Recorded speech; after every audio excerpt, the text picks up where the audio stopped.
இன்னைக்கு வந்து ஜெய் ஸ்ரீ கிருஷ்ணா. இன்னைக்கு 32வது ஸ்லோகத்துல இருந்து எடுத்துட்டு 42 ஸ்லோகம் வரைக்கும் எடுத்துக்கலாம். ரிவிஷன் எடுத்துட்டு 3 ஸ்லோகங்கள் இன்னொரு 3 ஸ்லோகங்களையும் எடுத்துக்கலாம்.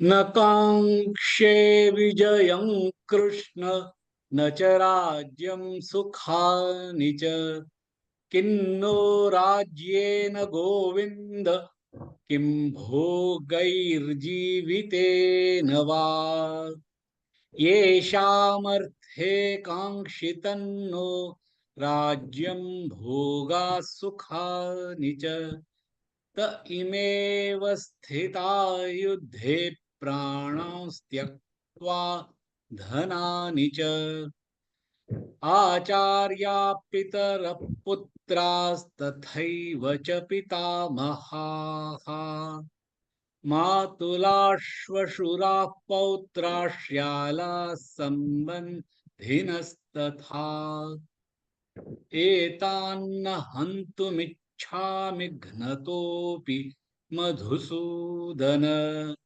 अपि त्रैलोक्यराज्यस्य हेतोः किन्नु मही कृते निहत्य धार्तराष्ट्रान् का प्रीतिः स्याज्जनार्दन पापमेवाश्रयेदस्मान् हत्वैतानाततायिनः तस्मान्नार्हा वयं हन्तुं धार्तराष्ट्रान् स्वबान्धवान् स्वजनं हि कथं हत्वा सुखिनः स्याम माधव यद्यप्येतेन पश्यन्ति लोभोपहत चेतसः कुलक्षयकृतं दोषं मित्रद्रोहे च पातकम्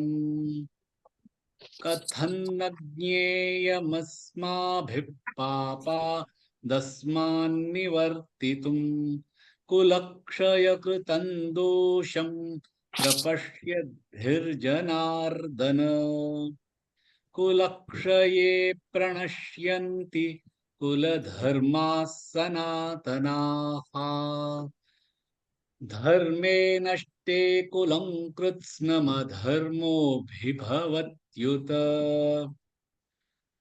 अधर्माभिभवात् कृष्ण प्रदुष्यन्ति कुलस्त्रियः स्त्रीषु दुष्टासु वार्ष्णेय जायते वर्णसंकरः संकरो नरकायैव कुलघ्नानां कुलस्य च पतन्ति पितरो ह्येषां लुप्तपिण्डोदकक्रियाः. இதுக்கு 42 ஸ்லோகம் வரைக்கும் முடிச்சிருக்கோம். அர்ஜுனன் வந்து கண்டினியூ பண்ணிட்டே இருக்கார். நிறைய தன்னோட பத்தி எல்லாம் சொல்லி என்னெல்லாம் பாக்குறோம், யார் நம்மளோட அதிர்ஷ்ட பலன்கள் என்ன, திருஷ்ட பலன்கள் என்ன, அதுக்கப்புறம் அதெல்லாம் பிசிக்கலா சொல்லி பார்த்தாச்சு, மனசார சொல்லி பார்த்தாச்சு. அப்புறம் தர்மத்தை கொண்டு வர குலக்ஷயம், குலம் நாசமாகும், குலம் நாசமான தர்மம் நாசமாகும் அப்படின்னு சொல்லிட்டு அதே இதை இன்னும் கொஞ்சம் கண்டினியூ பண்ணிட்டு இருக்கார். ஏன்னா எதெல்லாம் சொன்னாலும் ஒத்துக்கலைன்னா இது தர்மத்துக்காக யுத்தம் பண்றோம் அப்படின்னு சொல்ற கிருஷ்ணருக்கே தர்மம் இல்லை அப்படின்னு சொல்லி கொடுத்தா கிருஷ்ணர் இதுக்காக தான் பதில் சொல்லுவாரு அப்படிங்கிறதுக்காக இன்னும் அதை கண்டினியூ பண்ணிருக்க. 43வது ஸ்லோகத்துக்கு போலாம். दोषैरेतैः कुलघ्नानां वर्णसङ्करकारकैः उत्साद्यन्ते जातिधर्माः कुलधर्माश्च शाश्वताः. दोषै दोषங்கள், ஏதை எவை, குலக்னானாம் குலத்தை தாக்குபவர்கள், வர்ண சங்கர வர்ண கலப்பு, காரகைஹி ஏற்படுத்தும், உத்சாத்யந்தே அழிந்துவிடும், ஜாதி தர்மா ஜாதி ஜனம் தர்மங்கள், குல தர்மாஷ்ச குல தர்மங்கள், சாஸ்வதாக நித்தியமான, சாஸ்வதமான ஜாதி தர்மங்களும் குல தர்மங்களும் அழிந்துவிடும். இந்த குலத்தை தாக்குபவர்களால் ஏற்படுத்தும் வர்ண கலப்பு தோஷங்களால் அப்படின்னு அர்ஜுனன் கண்டினியூ பண்ணிருக்க ஒரு க்ஷணா பார்க்கலாம். தோஷைரேதை குலக்னானாம் தோஷைரேதை எல்லாம் ஷை தை முழுசா சொல்லணும். ஷேதை அப்படிலாம் சொல்லாம தோஷைரேதை குலக்னா குலக்னா கது குலக்னானாம் வர்ண ரஃபா இருக்கு வர்ண சங்கர இங்க சங்கர இல்ல சங்கர காரகைஹி उत्साह மேல ஒரு ஆகாத் கொடுத்து உத்சாத்ய சா மேல ஒரு ஆகாத் கொடுத்து அப்புறம் ய மேல ஆகாத் கொடுத்து உத்சாத்யந்தே ஜாதி தர்மா ஜாதி ஜா நெடில் எடுத்து தர்மா தக்கு அப்புறம் ரப்பா கொடுத்து மா குல தர்மாஷ்ச குல தர்ம குல தர்மம் இல்ல குல தர்மம் குல தர்மாஷ்ச சாஸ்வதாக சாஸ்வ இல்ல சாஸ்வ நாக்கம் அடிச்சுண்டு சாஸ்வதாக ஸ்லோகம் தோஷைரேதை குலக்னானாம் வர்ண சங்கரகாரகைஹி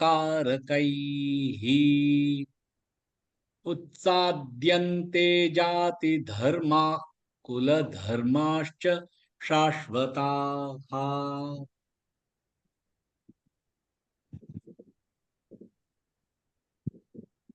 வந்து குல தர்மம் ஜாதி தர்மம் அப்படின்னு எல்லா தர்மங்களும் அழிஞ்சு போயிடும். எப்படின்னா சங்ககா சங்க சங்காரகா சங்கான்னா வர்ண கலப்புகள் ஏற்படும். ஏன்னா ஸ்திரீ அந்த குடும்பத்துல ஒரு புருஷன்மான் இல்லைன்னா அந்த ஸ்திரீக்கள் மேல ரொம்ப கஷ்டங்கள் வரும். இந்த குழந்தைகளுக்கு தர்மம் தெரியாது. அந்த ஸ்திரீகளுக்கும் அந்த யுத்தம் பண்றவா அதெல்லாம் அந்த அந்த கஷ்ட காலத்துல வர்ண சங்காரம் நடக்கலாம். வர்ணங்கள் கலந்துட்டு அதனால வர குழந்தைகளுக்கு இந்த தர்மங்கள் என்னன்னு தெரியாமையே போயிடலாம். வந்து நம்ம தர்மம் தர்மம் தான் சொல்றோம். தர்மம் குல தர்மம் சொல்றோம். இந்த மாதிரி ஜாதி தர்மம் அப்படிங்கிறோம். இந்த மாதிரி நிறைய தர்மம் தர்மம் சொல்றோம். இப்படி பார்த்தீங்கன்னா தர்மம் குல தர்மம் வர்ண தர்மம் ஆசிரம தர்மம் எல்லாம் இருக்கு. இந்த மாதிரி அதே மாதிரி சாதாரண தர்மம் அப்படின்னு இருக்கு. சாதாரண தர்மம்னா நம்ம ஒரு மனுஷன் நமக்கு சொல்லிக் கொடுக்க வேண்டாம். படிக்காத ஒரு மனுஷனா இருந்தாலும் சரி, ரொம்ப படிச்ச மனுஷனா இருந்தாலும் சரி, எந்த மாதிரி ஒரு மனுஷனா இருந்தாலும் அவளுக்கே இந்த சாதாரண தர்மம்ங்கிறது நமக்கு தெரியும். எது நல்லது எது கெட்டது அது அவ்வளவா தெரியும். நல்லது பண்ணா இது கிடைக்குமா அது கிடைக்குமா அதெல்லாம் பாக்குறதா அது புரியாட்டாலும் சாதாரண தர்மம் என்ன அப்படிங்கிறது யாருக்குமே சொல்லி கொடுத்து வர வேணுங்கிறது அப்படி இல்லை. எல்லாருக்குமே தெரிஞ்ச விஷயம்தான். அதே மாதிரி வர்ணாசிரம தர்மம் வர்ண தர்மம்னா வர்ணங்கள் வர்ணங்கள்னா இந்த ரொம்ப வந்து நம்ம அதை ஜாதி அப்படின்னு சொல்லிட்டோம். இப்ப இந்த ஸ்லோகங்கள்லயே பார்த்தா வர்ணங்கள் தனியா சொல்றாரு, ஜாதி தனியான்னு சொல்றாரு. இந்த ஜாதி தர்மான்னு தனியா சொல்றாரு. வர்ணம் வேற ஜாதி வேறங்கிறது புரியணும். வர்ணங்கிறது அவ வந்து எந்த கலையில எந்த மாதிரி ஒரு வேலைக்கு எந்த மாதிரி கர்மாக்கள் பண்றதுக்கு அவளுக்கு ஒரு இது இருக்கோ, அவளுக்கு அந்த மாதிரி எந்த சக்தி இருக்கோ அந்த மாதிரி வர்ணம் அவளுக்கு. பலராமர் புருஷோத்தம் பலராமர் பரசுராமர் எல்லாம் பார்த்தீங்கன்னா பிராமணர்களா பிறந்தாலும் அவளுக்கு இருக்கிறது சத்திரிய குணம். சத்திரியங்களாக தான் அவளை நினைச்சுப்போம். அதே மாதிரி நம்ம வந்து விஸ்வாமித்திரர் பார்த்தோன்னா அவர் சத்திரிய குணத்துல பிறந்தாலும் பிராமணனா தான் நினைச்சுக்கணும். அந்த ஏன்னா அவளுக்கு வந்து அவ பிறந்தது எந்த மாதிரி இருந்தாலும் அவ எந்த வருணம்னு பார்த்தோம்னா அந்த வருணம் அவளுக்கு வந்து எந்த மாதிரி ஒரு வேலை எந்த மாதிரி கர்மாக்கள்ல அவ சாத்திரியம் இருக்கோ அதுக்கு மாதிரிதான் அவளோட வருணம் இருக்கும். அந்த வருணம் வேற ஜாதி வேற. ஜாதிங்கிறது ஒரு ட்ரைப், அதாவது ஒரு இந்த மாதிரி ஒரு ஒரு ஒரு ஜனக்கூட்டம் இருக்கு. அந்த ஜனக்கூட்டத்தோட ஒரு அந்த மாதிரி அவ வந்து அதே அதே வேலையை பார்த்துட்டு அதே மாதிரி சேர்ந்து இருக்கிறதுனால அந்த ஒரு ஜாதி ஆயிடுது. அந்த ஜாதி வர்ணம் அந்த வர்ணம் அந்த ஜாதியில தலை தூக்கி இருக்கிறது சகஜம்தான். ஏன்னா எல்லாருமே அந்த மாதிரி பண்றச்சே நம்மளும் அது பண்ணோம் அப்படின்னு அந்த அது வந்ததுனால அந்த வருணமும் ஜாதியும் கொஞ்சம் கலந்துருது. ஆனா அப்படி அந்த மாதிரி நம்ம உபனிஷத்துலயும் இதுலயுமே வேதாந்தத்திலயும் சொன்னதில்லை. சொல்லியிருக்கிறது வர்ணங்கள் அவளோட எந்த மாதிரி காரியங்கள் பண்றாளோ, எந்த காரியத்துல அவ சாத்துரியம் இருக்கோ, எந்த காரியம் நல்லா பண்றாளோ, நிபுணர்களா இருக்காளோ அந்த அந்த வர்ணம் அவளுக்கு. ஜாதிங்கிறது அந்த அந்த இடத்துல எப்படி அந்த ஒரு ஜனக்கூட்டம், அந்த ஜன சமூகம் அவ வந்து சேர்ந்து இருக்கிறதுனால அவளுக்கு, அதனாலதான் அந்த காலத்துல எந்த வேலை பண்ணாலும் அவளுக்கு அதை பத்தி அது தப்பா தெரியாது. ஏன்னா இந்த வேலை தான் நம்ம பண்றோம், இந்த வேலை நமக்கு அப்படின்னு எடுத்துன்னு பண்றா. அதனால அவளுக்கு வந்து அந்த ஒரு ஒரு பேராசையோ அதை நினைச்சு ஒரு கணாவோ அது கிடையாது. இந்த வேலையை பண்ணிட்டு இருக்கோம் அப்படின்னு தான் இருப்பா. இப்பதான் நம்ம அந்த அந்த வேலைக்கு ஒரு வேல்யூ கொடுக்கறதுனால அந்த அந்த ஜாதி ரொம்ப, இந்த ஜாதி அந்த ஜாதி நம்ம பேச ஆரம்பிச்சுட்டு இருக்கோம். ஆனா அந்த மாதிரி அந்த காலத்துல இல்ல. வருணங்கள் இருந்து அந்த வருணங்களுக்கு ஒரு தர்மம் இருந்து, யார் எப்படி பிராமணனா இருந்தா என்ன பண்ணணும், சத்திரியனா இருந்தா என்ன பண்ணணும், அந்த மாதிரி தர்மங்கள் இருந்து, அதேதான் ஆசிரம தர்மங்கள். அதே மாதிரி இதெல்லாம் விசேஷ தர்மங்கள். இதெல்லாம் இந்த வருண தர்மம் சொல்றோம், ஆசிரம தர்மம் சொல்றோம், ஜாதி தர்மம் சொல்றோம், குல தர்மம் சொல்றோம். இதெல்லாம் விசேஷ தர்மங்கள். விசேஷ தர்மங்கள்ல இது கூட அந்த ஸ்திரீ தர்மம்னு இருக்கு. ஸ்திரீ தர்மா, ஸ்திரீகள்லாம் எப்படி இருக்கணும்னு. அது மாதிரி புருஷ தர்மா இருக்கு, புருஷர்கள்லாம் எப்படி இருக்கணும். அதெல்லாம் விசேஷ தர்மா. அந்த அந்த எல்லா தர்மங்களும் ஒரு குலம், கௌரவ குலம். அந்த கௌரவ குலத்துக்குள்ள எல்லாமே இதெல்லாம் இருக்கும். எல்லா விசேஷ தர்மங்களும் இருக்கும் அதுக்குள்ள. வர்ண தர்மங்களும் இருக்கும், ஆசிரம தர்மங்களும் இருக்கும், ஸ்ரீ தர்மங்கள், புருஷ தர்மங்கள், எல்லா தர்மங்களும் இருக்கிறதுனால குல தர்மம்னு ஒரே வார்த்தையில எல்லாத்துக்குமே குல தர்ம க்ஷயம் அப்படிங்கிற குல தர்மம் எல்லாம் அழிஞ்சு விடும் அப்படிங்கிறதுக்கு அந்த குல தர்மம் அப்படின்னு ஒரு வார்த்தையில சொல்லிட்டு வர்ற அர்ஜுன் அதுக்காக குல தர்மம்னா வெறும் குலம் பாரம்பரியமா பாக்குறது மட்டும் இல்ல, எல்லா விசேஷ தர்மங்களும் ஒரு குலத்துல இருக்கும். அந்த குலத்துல அந்த அந்த குல தர்மம், இதுல வந்து குல தர்மம் ஜாதி தர்மம் ரெண்டுமே அழிஞ்சு போயிடும் அப்படிங்கிற. ஏன்னா இந்த ஒரு ஜாதி, இந்த அந்த அந்தந்த சமூகங்கள் அந்த அந்த மாதிரி ஒரு தர்மத்தோட கட்டுப்பாடோட இருக்கா. ஏன்னா எல்லா ராஜாக்களும் அந்த அந்த யுத்தத்துக்கு வந்திருக்காரு. எல்லா ராஜாக்களும் அந்த யுத்தத்துக்கு வந்ததுனால எல்லா குலம், எல்லா மாதிரியான ஜாதிகளும் அந்த யுத்த கஷேத்திரத்துல வந்திருக்கா. எல்லா மாதிரியா அவளும் மறிய போறா. அவள் அந்த யுத்தத்துல யாரோ ஒருத்தர் ஜெயிக்க போறா, யாரோ ஒருத்தர் தோக்க போறா. யாரு ஜெயிச்சாலோ அவளுக்கு இந்த ஜெயிச்ச ஒரு மமதை இல்ல. அண்ட் அவளும் தன்னோட மனுஷால தான் கொலை பண்ணிட்டு ஜெயிக்க போறா. அண்ட் அந்த ஜெயித்த மமதையில அவ வந்து இந்த ஸ்திரீக்களை கூட ஏதான் அநியாயம் பண்றது கூட வாய்ப்பு இருக்கு. அதனால அவங்களும் பாபம் பண்ணி அவளுக்கு வந்து அதிர்ஷ்ட பலனான பாபங்கள் கிடைக்கும். அதே மாதிரி யாரு தோத்து போறாளோ அவளுக்கு திருஷ்ட பலமான தோல்வி கிடைக்கும்.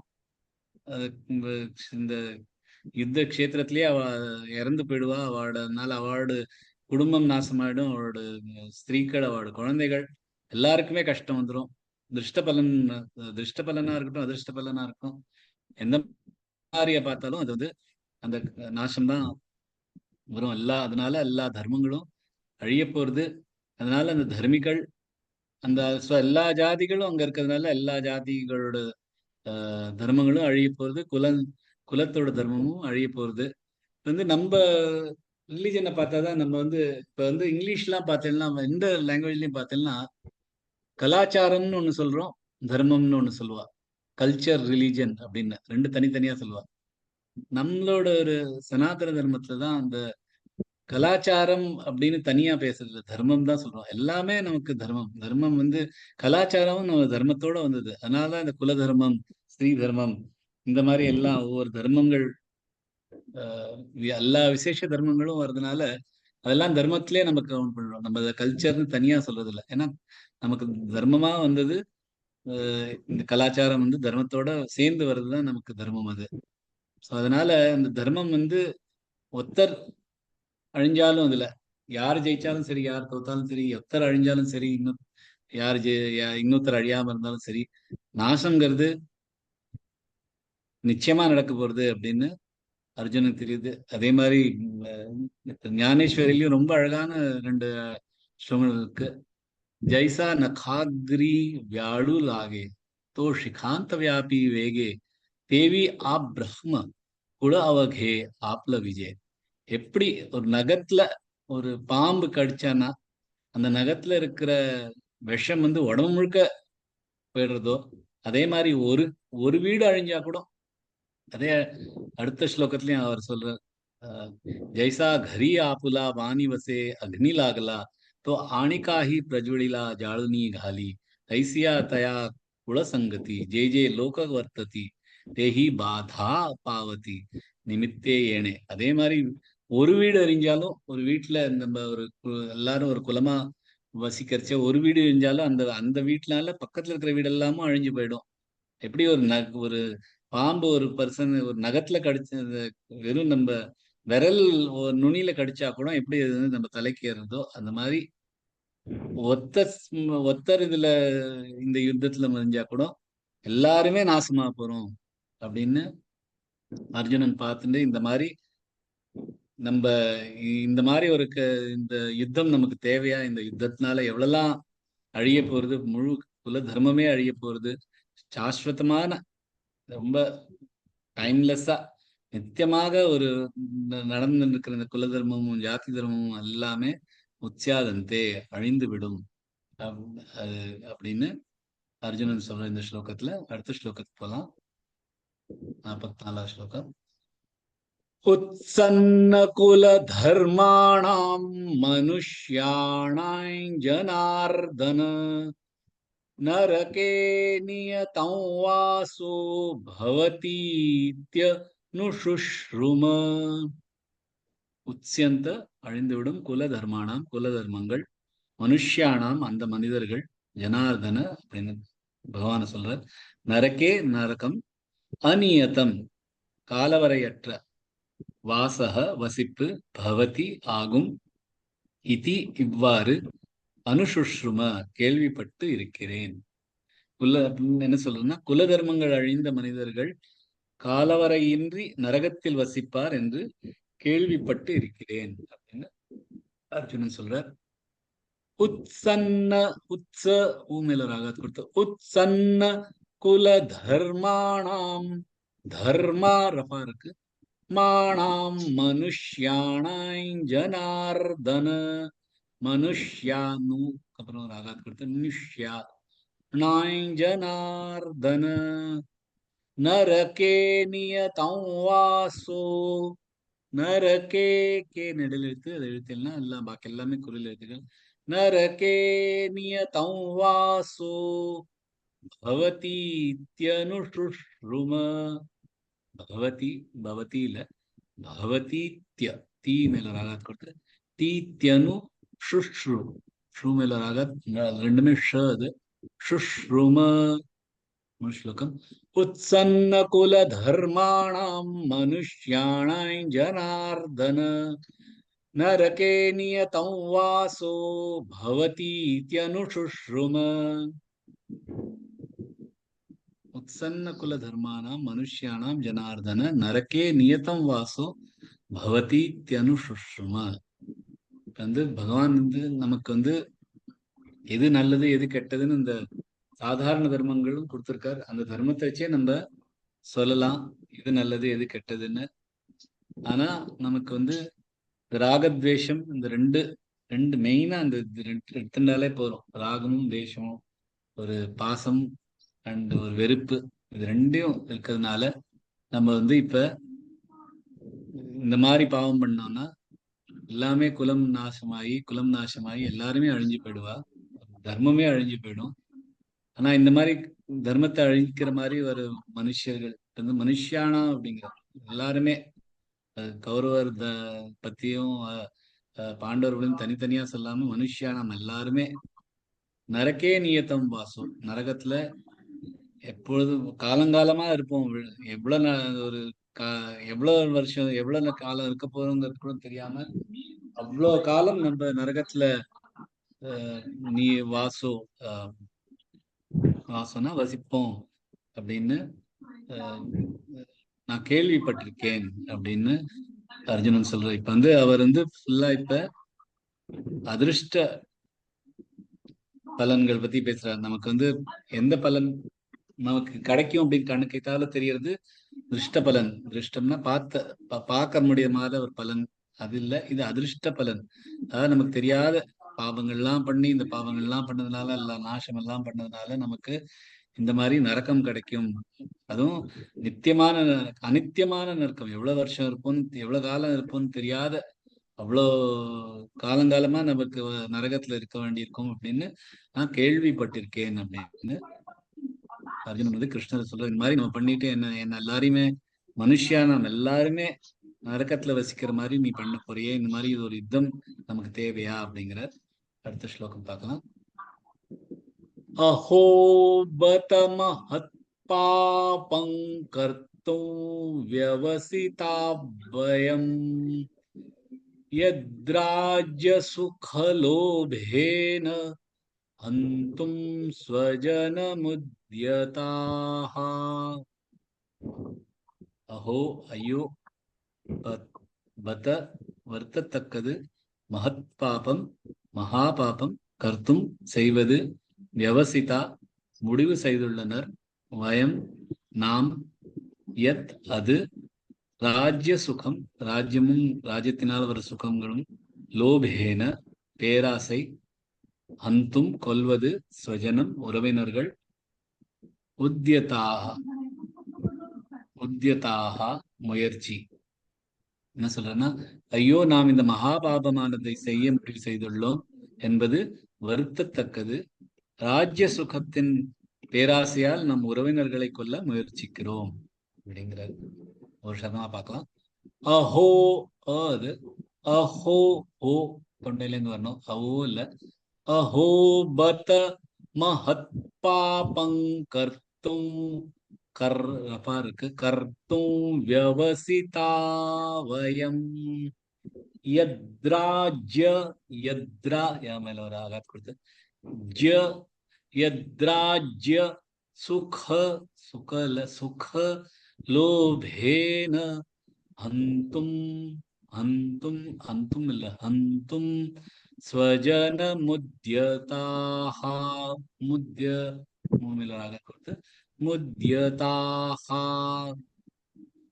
அஹோ பத மஹத் பாபம் கர்த்தும் வியவசிதாவயம் யத்ராஜ்ய சுகலோபேன ஹந்தும் ஸ்வஜனமுத்யதாஹ.